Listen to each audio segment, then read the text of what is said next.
नमस्कार दोस्तों, welcome back to Rohit study. सभी लोगों को गुड मॉर्निंग। मॉर्निंग के 8 बज चुके हैं। सभी बच्चे जल्द से जल्द ऑनलाइन आ जाइए क्योंकि हमारी क्लासेस जो है वो स्टार्ट होने वाली है। आज की इस क्लास में मैं आपको बताने वाला हूँ इलेक्ट्रॉनिक पेमेंट सिस्टम जो हमारा चल रहा था। पिछले सत्र में पिछली क्लास में मैंने आपको बताया था कि इलेक्ट्रॉनिक पेमेंट सिस्टम क्या होता है, कैसे हम लोग पेमेंट करते हैं, जिसमें मैंने आपको क्रेडिट कार्ड के बारे में बताया था, डेबिट कार्ड के बारे में बताया था, पे नाउ के बारे में बताया था, प्रीपेड और पोस्टपेड क्या होता है सभी के बारे में मैंने आपको बताया था। आप पुराना वीडियो देख लेंगे, मतलब इससे जस्ट पहले वाला वीडियो आप देख लेंगे तो आपको संपूर्ण क्लासेस वहां पर पता चल जाएंगी। आज की इस क्लास में बात करने वाला हूं मैं फ्रेंड्स की व्हाट इज आरटीजीएस। आरटीजीएस क्या होता है, आरटीजीएस का पूरा नाम क्या होता है, इसका कार्य कैसे होता है, किस रूप में इसका उपयोग किया जाता है। तो यहाँ पर मैं आपको एक एक स्टेप बाय स्टेप सब कुछ बता रहा हूँ, तो आप बिल्कुल क्लास पर बने रहिए। जो भी बच्चे अगर ऑनलाइन नहीं आए तो उन सभी से मैं कहना चाहूँगा कि जल्द से जल्द सभी बच्चे क्या आ जाए, ऑनलाइन आ जाएं। आरटीजीएस का मतलब होता है real time gross settlement. RTGS का पूरा नाम क्या होता है, रियल टाइम ग्रॉस सेटलमेंट इसका पूरा नाम होता है। आरटीजीएस एक स्थान से दूसरे स्थान पर फंड ट्रांसफर करने का एक इलेक्ट्रॉनिक माध्यम होता है। ठीक है, यानी मुझे अगर एक स्थान से दूसरे स्थान तक अगर पैसे भेजना है, किसी व्यक्ति तक के अगर कोई राशि अगर भेजना है तो एक स्थान से दूसरे स्थान तक पैसे भेजने का एक माध्यम होता है, यानी मनी ऑनलाइन मनी ट्रांसफर करने का एक सिस्टम्स होता है आरटीजीएस। इसका पूरा नाम रियल टाइम ग्रॉस मतलब कि आपका सेटलमेंट इसका पूरा नाम होता है। इसमें क्या होता है भैया कि जिसमें फंड का ट्रांसफर रियल टाइम बेसिस पर होता है। ठीक है, यानी कि आरटीजीएस का सिंपल मीनिंग अगर देखें तो ये हो सकता है कि कोई भी ट्रांजेक्शन अगर आप कर रहे हैं इमीडिएट हो जाता है, तो जिससे अगर कोई भी ट्रांजेक्शन अगर इमीडिएट हो जाता है मतलब तुरंत हो जाता है तो उसको क्या बोला जाता है, रियल टाइम कहा जाता है कुल मिलाकर के। जिसमें आप जैसे कि कोई भी अगर मतलब आपका बेनिफिशियरी जो है आपका कस्टमर जो होते हैं, कस्टमर को इन्फॉर्मेशन करेक्टली फिल करके मतलब आपका फंड ट्रांसफर किया जाता है कुल मिलाकर के। किसी कस्टमर की पूरी जानकारी को डायरेक्टली फिल करके उसकी जानकारी जैसी मिल जाती है तो तुरंत ही उसको पूरा का पूरा फंड ट्रांसफर कर दिया जाता है।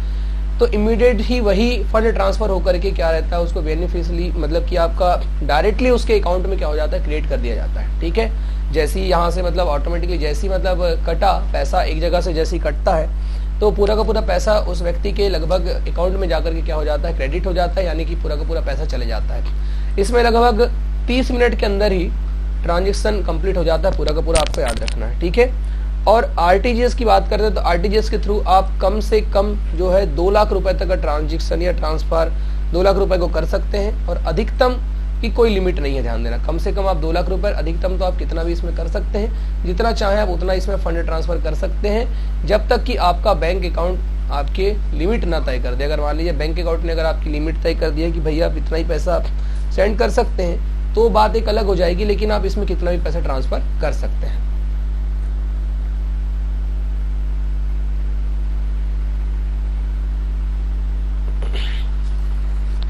आगे हम बात करने वाले हैं कि कैसे इसको हम लोग काम करते हैं, कैसे इसका कार्य होता है। चलिए मैं आपको बताने वाला हूं, यहाँ पर ध्यान दीजिएगा सभी कि step 2 follow on the selection for online method for RTGS. RTGS की प्रोसेसिंग क्या होती है मैं आपको बताने वाला हूं। तो ऑनलाइन मेथड में आप क्या करते हैं, इंटरनेट बैंकिंग का यूज किया जाता है। इंटरनेट बैंकिंग में क्या होता है मैंने आप सभी लोगों को बताया भी था, और एक बार और बता देता हूँ कि इंटरनेट बैंकिंग जब आप यूज करते हैं, मोबाइल बैंकिंग जब आप यूज करते हैं तो आपको एक आईडी पासवर्ड जनरेट करके दिया जाता है। क्या दिया जाता है, आपको एक आईडी पासवर्ड जनरेट करके दिया जाता है, जो कि आप या फिर खुद ही उसको जनरेट कर सकते हैं। आपके पास एक गुप्त कोड होता है कुल मिलाकर के। आप कहीं पर भी अपना नेट बैंकिंग क्या कर सकते हैं, ऑनलाइन आप खोल सकते हैं, और नेट बैंकिंग खोलने के पश्चात आप क्या कर सकते हैं, ऑनलाइन आप ट्रांसफर कर सकते हैं, ट्रांजेक्शन कर सकते हैं, और आप मतलब अपनी जानकारी सुरक्षित भी रखने के लिए नेट बैंकिंग का भी यूज किया जाता है। यहाँ पे आपको ध्यान देना है।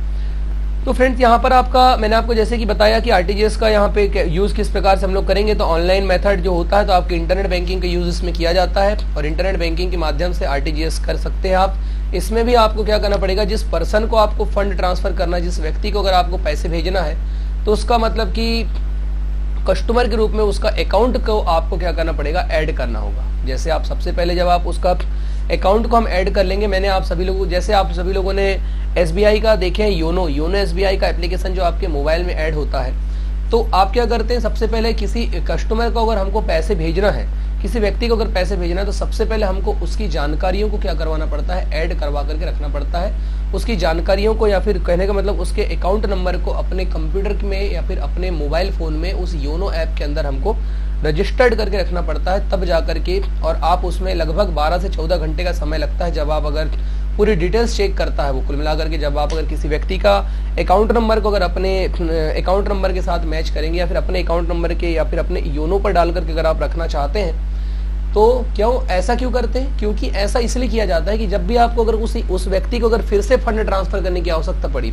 या फिर से अगर उस व्यक्ति को पैसे ट्रांसफर करने की आवश्यकता पड़ी, तो आपको बार बार उसका अकाउंट नंबर लिखने की आवश्यकता न पड़े। इसलिए हम क्या करते हैं, उस व्यक्ति के नंबर को पहले ही अपने कंप्यूटर सिस्टम में या फिर अपने योनो के अकाउंट में हम उसको क्या कर लेते हैं, ऐड करके रख लेते हैं। तो क्या होता है, उसके बाद में बैंक क्या करता है, इसको लगभग मतलब पूरी की पूरी इसकी डिटेल्स को चेक करता है। लगभग डिटेल्स चेक करने के 12 से 24 घंटे तक का समय लगता है। और ऑनलाइन मेथड से आप क्या करते हैं, इंटरनेट बैंकिंग का यूज़ करेंगे और यूज़ करने के पश्चात RTGS कर सकते हैं, यानी रियल टाइम जो होता है हमारा पूरा का पूरा पैसा जो हम लोग ट्रांसफ़र कर रहे हैं। ठीक है, तो इसको आपको याद रखना, रियल टाइम ग्रॉस जो आपका सेटलमेंट जो मैंने आपको बताया आप, तो उसके माध्यम से इसमें पूरा का पूरा पैसा आप ट्रांसफ़र कर सकते हैं, याद रखिएगा। और ये क्या होता है कि जिससे तुरंत ही वो पैसा जो रहता है कस्टमर के फंड में चले जाता है, पूरा का पूरा उसके अकाउंट के उसमें चले जाता है। इसको मतलब कि मैंने आपको बता दिया अकाउंट में ऐड करना होता है, इसमें मतलब कि आपको लगभग 12 से 24 घंटे का पूरा क्या लग जाता है, समय लग जाता है उसके अकाउंट को ऐड होने में। चलिए दोस्तों, आगे क्वेश्चंस की ओर हम आगे बढ़ने वाले हैं। नेक्स्ट क्वेश्चन हमारा आज का टॉपिक है, अगला टॉपिक की अगर बात करेंगे तो हमारा टॉपिक है IMPS क्या होता है। सबसे पहले मुझे बताइए IMPS का पूरा नाम क्या होता है। तो यहाँ पे इसका नाम तो शो हो ही रहा है, आप देख करके बता सकते हैं कि IMPS जो होता है रियल टाइम भुगतान सेवा होता है। क्या है, एक प्रकार का रियल टाइम भुगतान सेवा होता है। तब तक कि सबसे पहले आप मुझे इसका फुल फॉर्म क्या होता है जरा फटाक से कमेंट करके बताएंगे क्या IMPS का पूरा नाम क्या होता है, जल्दी कमेंट कीजिए जल्द से जल्द। तो IMPS क्या है, एक रियल टाइम भुगतान सेवा है। क्या है, एक प्रकार की रियल टाइम भुगतान सेवा है जिसमें छुट्टियों सहित पूरे दिन में आप कहीं पर भी क्या कर सकते हैं, इसका उपयोग कर सकते हैं। और ये जो है आपका राष्ट्रीय भुगतान निगम NPCI जो है राष्ट्रीय भुगतान निगम, उसके द्वारा प्रदान की जाती है। क्या की जाती है, राष्ट्रीय भुगतान निगम के द्वारा पूरी क्या की गई है, प्रदान की गई सेवा है, जो ग्राहकों को बैंकों और RBI द्वारा अधिकृत प्रीपेड पेमेंट ट्रांसफर, जिसको हम बोलते हैं PPIS यानी कि प्रीपेड पेमेंट इंस्ट्रूमेंट उसका पूरा नाम होता है, के द्वारा जारीकर्ताओं के माध्यम से तत्काल पैसे ट्रांसफर करने का विकल्प प्रदान करती है। अगर आप तत्काल अगर पैसे ट्रांसफर करना चाहते हैं, तुरंत कोई पैसे अगर ट्रांसफर करना चाहते हैं, तो एक ये विशेष प्रकार की सेवा होती है जो कि बैंकों और RBI के द्वारा मतलब प्रदान की गई सेवा है, जिसमें मतलब कि PPI मॉडल काम कर रहा है, मतलब कि प्रीपेड पेमेंट इंस्ट्रूमेंट तत्काल भुगतान सेवा IMPS की हम बात कर रहे हैं, जो कि ऐसे उपकरण पर संग्रहित मूल्य के खिलाफ वित्तीय सेवाओं, प्रेषण सुविधाओं सहित वस्तुओं और सेवाओं की खरीदी और सुविधा प्रदान करती हैं। ये पूरी चीजें याद रखना है। NPCI की वेबसाइट के अनुसार जो लोग बैंक से जुड़े नहीं हैं वह भी IMPS के माध्यम से PPI के द्वारा पैसे भेज सकते हैं, याद रखना है आपको। हालांकि इसमें जो रहता है आपका IMPS जो होता है के माध्यम से स्थानांतरण के लिए शुल्क व्यक्तिगत सदस्य बैंकों और PPI द्वारा तय किया जाता है, इसको आपको याद रखना है। तो ये पूरा का पूरा क्या होता है, आपका तत्काल भुगतान सेवा होता है IMPS, इसका पूरा नाम होता है, आपको याद रखना। IMPS एक रियल टाइम भुगतान सेवा है जिसके माध्यम से पूरा भुगतान हम लोग तुरंतली कर सकते हैं, तुरंत कार्य किया जा सकता है, बिल्कुल इसको याद रखना। चलिए नेक्स्ट हम लोग बात करने वाले हैं नेशनल इलेक्ट्रॉनिक फंड ट्रांसफर क्या होता है, NEFT। ठीक है, नेशनल इलेक्ट्रॉनिक फंड ट्रांसफर क्या होता है, यहाँ पर आपको याद रखना है। तो हम बात करते हैं नेशनल इलेक्ट्रॉनिक फंड ट्रांसफर की। तो RBI की वेबसाइट के अनुसार NEFT एक भुगतान प्रणाली है। ठीक है, NEFT क्या है, एक प्रकार की NEFT एक प्रकार की भुगतान प्रणाली है। नेशनल इलेक्ट्रॉनिक फंड ट्रांसफर जो है एक प्रकार की भुगतान प्रणाली है जो कि एक से एक धन, ठीक है, मैंने कि आपको याद रखना है, एक से एक धन स्थानांतरण की सुविधा आपको प्रदान करती है। आप किसी प्रकार से धन का स्थानांतरण कर सकते हैं, पैसों को आप एक स्थान से दूसरे स्थान तक भेजना चाहते हैं तो यहाँ पर आप इसका प्रयोग कर सकते हैं। तो देखना, NEFT के तहत कोई भी किसी भी बैंक की शाखा से किसी भी व्यक्ति के फर्म या फिर कॉर्पोरेट को इलेक्ट्रॉनिक रूप से क्या करता है, धन स्थानांतरित कर सकता है। तो दोस्तों इसके बारे में आप सभी लोगों ने सुने ही होंगे कि गांव में एक ऐसा व्यक्ति जो सभी लोगों के पैसे वैसे निकाल देता है, किसी भी बैंक का कोई व्यक्ति है तो उसके पैसे निकाल करके आपको दे देता है। तो यही है आपका कुल मिला करके क्या वो NEFT की सेवा होती है। ध्यान देना, आपका बैंक कोई भी रहे लेकिन आपको पैसा पूरा का पूरा मिल जाता है। इसमें देश की ध्यान दीजिएगा कि अन्य बैंक के शाखा के साथ खाता जो है, तो जिन व्यक्तियों के पास अगर बैंक का खाता नहीं है तो वे सब व्यक्ति क्या करते हैं, एनईएफटी का उपयोग करके नगदी भी जमा कर सकते हैं। नगद पैसा जो जैसे हम लोग जाकर के पोस्ट ऑफिस में पैसा जमा करते हैं या फिर किसी भी फंड में जाकर के अगर अपना पैसा जमा करना चाहते हैं तो पूरा पूरा हम अपना पैसा जमा कर सकते हैं, जिसको नेशनल इलेक्ट्रॉनिक फंड ट्रांसफर के नाम से जाना जाता है। और इसमें मतलब कि बैलेंस की कोई लिमिट नहीं होती, आप जितना चाहे उतना पैसा आप यहाँ पर भेजा जा सकता है, जमा किया जा सकता है, किसी प्रकार से आपको कोई शुल्क का भुगतान यहाँ पर नहीं करना होगा। यानी कि इसके माध्यम से पैसा प्राप्त करने की प्रक्रिया जो होती है वो पूरी की पूरी क्या होती है, फ्री होती है। ठीक है, आपको यहाँ पर पैसे प्राप्त करने के लिए किसी प्रकार से शुल्क की आवश्यकता नहीं होती, आपको ध्यान देना है। चलिए अब हम बात करने वाले हैं आगे। तो नेशनल फंड ट्रांसफर क्या होता है आप सभी को समझ में आ गया ना। मतलब कि आरबीआई, ठीक है, आरबीआई की वेबसाइट के अनुसार जो है आपका एनईएफटी एक भुगतान प्रणाली है जो कि एक धन स्थानांतरण की सुविधा प्रदान करती है। यानी कि अगर हम लोग इसके माध्यम से किसी को पैसे भेजना चाहते हैं या फिर पैसे जमा रखना चाहते हैं तो संपूर्ण प्रकार का कार्य हम लोग यहाँ से कर सकते हैं। इसके लिए आपको अलग से किसी प्रकार से अकाउंट की आवश्यकता नहीं होती, इसमें बैलेंस की कोई लिमिट नहीं है। एक बात और मैंने आपको बताया कि इसके अंतर्गत अगर आप पैसे ट्रांसफर करते हैं, पैसे भेजते हैं तो आपको किसी भी प्रकार का शुल्क यहाँ पर नहीं देना होगा, शुल्क की कटौती यहाँ पर आपके द्वारा नहीं की जाएगी। तो इस मतलब कि ये जो मैंने आपको बताया इसको पूरा पूरा आपको क्या रखना है, याद रखना है। अब हम बात करते हैं फ्रेंड्स, पेमेंट गेटवे क्या होता है। तो बहुत ही इंपॉर्टेंट टॉपिक है पेमेंट गेटवे क्या होता है, इसको बिल्कुल अच्छे से समझिएगा।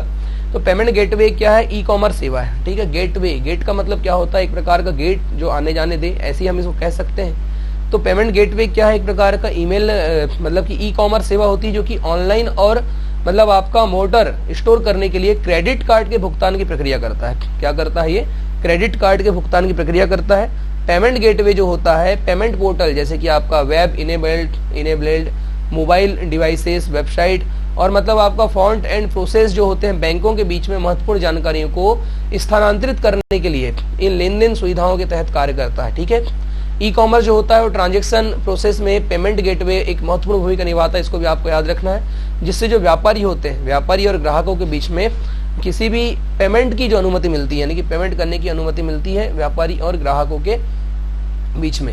लोकप्रिय पेमेंट गेटवे में जो होते हैं पेपॉल, सीसी मतलब कि एवेनस, उसके पश्चात पेयू या फिर ईबीएस, वीजा, मास्टर कार्ड, ये जितने भी प्रकार के आपके कार्ड है ये पूरे के पूरे कार्ड क्या रहते हैं, शामिल रहते हैं। ध्यान देना, पेमेंट प्रोसेसर जो होता है, पेमेंट प्रोसेसर लेन देन डेटा का विश्लेषण और संचारण करने का कार्य करता है, जबकि पेमेंट गेटवे जो होता है वो खरीदारों और विक्रेताओं के बीच में फंड ट्रांसफर करने को की अपेक्षाकृत ज्यादा कार्य करने का अनुमति आपको प्रदान करता है। अब पेमेंट गेटवे काम कैसे करता है, ध्यान दीजिएगा। तो पेमेंट गेटवे काम कैसे करता है कि जब भी अगर कोई ग्राहक, ध्यान देना,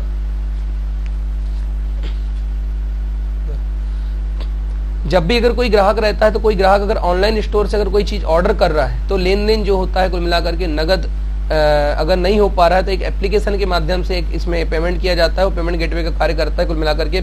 जैसे सबसे पहले इनक्रिप्शन की बात करते हैं तो वेब ब्राउजर उस डेटा को अपने और वेंडर वेब ब्राउजर के बीच में भेजने के लिए इनक्रिप्ट करता है। ठीक है, और फिर गेटवे ट्रांजैक्शन के द्वारा डेटा को विक्रेताओं के माध्यम से अधिग्रहण बैंक द्वारा उपयोग किए गए पेमेंट पर प्रोसेस करके भेज देता है। ठीक है, सबसे पहले मतलब हमने रिक्वेस्ट की, मान लीजिए किसी के बारकोड को हम लोग स्कैन करके अगर पैसे भेज रहे हैं तो एक प्रकार का हम लोग क्या कर रहे हैं, उसको परमिशन मांग रहे हैं और उसने हमने परमिशन दी कि हम उसको पैसे भेजना चाहते हैं। तो एक प्रकार की पूरी प्रोसेसिंग चलती रहती है। प्रोसेसिंग के पश्चात फिर पैसा क्या होता है, हमारे अकाउंट से कट के अगले व्यक्ति के अकाउंट में जाकर के स्टोर हो जाता है, ट्रांसफर हो जाता है।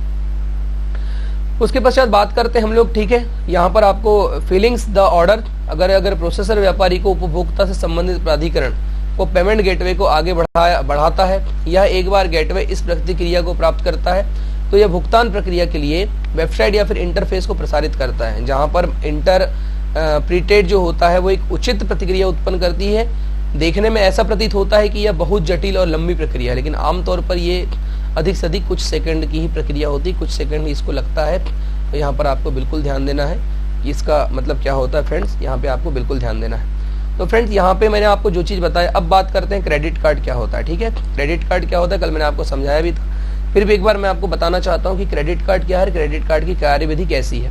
क्रेडिट कार्ड जो होता है देखने में तो बिल्कुल साधारण सा होता है। ठीक है, क्रेडिट कार्ड की हम बात करते हैं तो क्रेडिट कार्ड तो देखने में बिल्कुल साधारण सा होता है, लेकिन ये बहुत ही पावरफुल होता है। क्या होता है, पावरफुल होता है। असल में आप क्या करते हैं, क्रेडिट कार्ड तभी कर सकते हैं जब आपके अकाउंट में जो होते हैं बैलेंस शून्य हो। कहने का मतलब ये है कि क्रेडिट कार्ड एक प्रकार का आपका पोस्टपेड सिम की तरह कार्य करता है भाई। बस अंतर इसमें यह है कि ये एक ऋण है कुल मिलाकर के, जो कभी भी उपयोग में लिया जा सकता है। कुल मिलाकर के क्रेडिट करना मतलब आपको आपके बैंक में आपके जितने आपका अकाउंट है उसके हिसाब से आपको बैंक के द्वारा एक कार्ड जनरेट किया जाता है। एक कार्ड, उस कार्ड के बदौलत आप बैंक से क्या ले सकते हैं, तुरंत ऋण ले सकते हैं। कहने का मतलब ये है कि आप उतना पैसा बैंक का खर्च कर सकते हैं जितने आपकी कार्ड की लिमिट है। उसके पश्चात जब आप अपने बैंक में पैसा जमा करेंगे तो वो जैसे जैसे मंथली अगर आप उसको पेड करना चाहते हैं तो धीरे धीरे वो पैसा क्या हो जाता है, कट जाता है आपके बैंक से और वो जाकर के बैंक में जमा हो जाता है।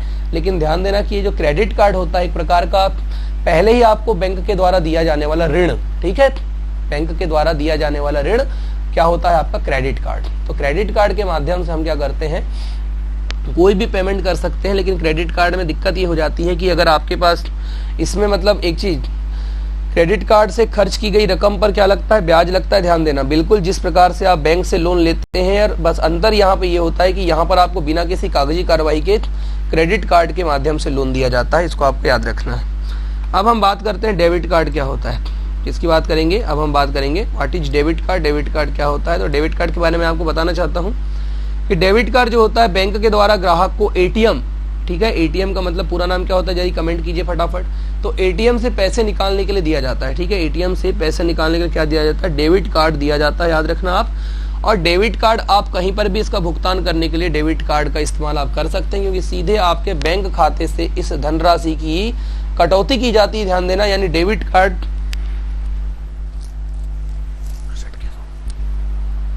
कुल मिलाकर के डेबिट कार्ड जो है बैंक से धनराशि की कटौती, ठीक है, धनराशि की कटौती किससे, बैंक से डायरेक्ट की जाती है और सीधे बैंक खाते में जाकर के पैसा जमा हो जाता है किसी दूसरे के जिसको आप डेबिट करना चाहते हैं। तो ये होता है आपका डेबिट कार्ड। जो आपके एटीएम कार्ड जो होते हैं पूरे पूरे क्या होते हैं, वो आपके डेबिट कार्ड होते हैं। क्रेडिट कार्ड और डेबिट कार्ड में अंतर क्या होता है, तो यहाँ मैं आपको बताना चाहता हूँ। क्रेडिट कार्ड और डेबिट कार्ड में बेसिक अंतर ये होता है कि जब आप डेबिट कार्ड का से कोई भी शॉपिंग या खरीदी करते हैं या फिर एटीएम में नगद, तो आपको क्या करते हैं, रकम जो रहती है आपके खाते से सीधी कट जाती है, ठीक है। अगर आप डेबिट कार्ड के माध्यम से खरीदी कर रहे हैं या फिर अगर आप किसी को पैसा दे रहे हैं या फिर किसी को अगर पैसे, अगर कोई भी चीज़ अगर कर पा रहे हैं तो क्रेडिट, तो डेबिट कार्ड से आपकी जो धनराशि रहती है वो कट जाती है, तुरंत कटती है पहले धनराशि।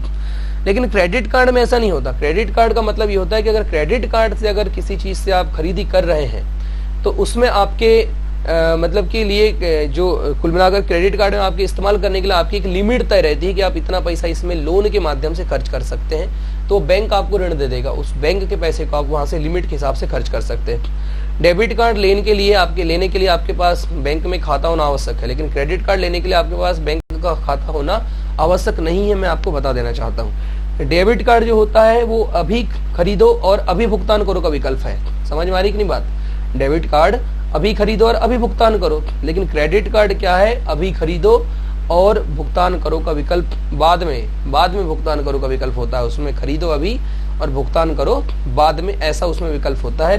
तो ये होता है क्रेडिट कार्ड और डेबिट कार्ड में बेसिक अंतर। तो दोस्तों उम्मीद कर रहा हूँ कि आज का टॉपिक जो था आपको बिल्कुल अच्छे से समझ में आ गया होगा। तो इस टॉपिक में अगर आपको जो जानकारी समझ में नहीं आई होगी प्लीज़ आप मुझे कमेंट करके जरूर बताइएगा, और जानकारी अगर अच्छी लगी हो तो प्लीज़ वीडियो को लाइक करके शेयर जरूर कीजिएगा। कल की क्लास में मैं आपको पढ़ाने वाला हूँ नेट बैंकिंग क्या होता है, नेट बैंकिंग के माध्यम से हम किस प्रकार से कार्य किए जाते हैं। तो फ्रेंड तब तक के लिए आप सभी बने रहिए रोहित स्टडी हब के साथ।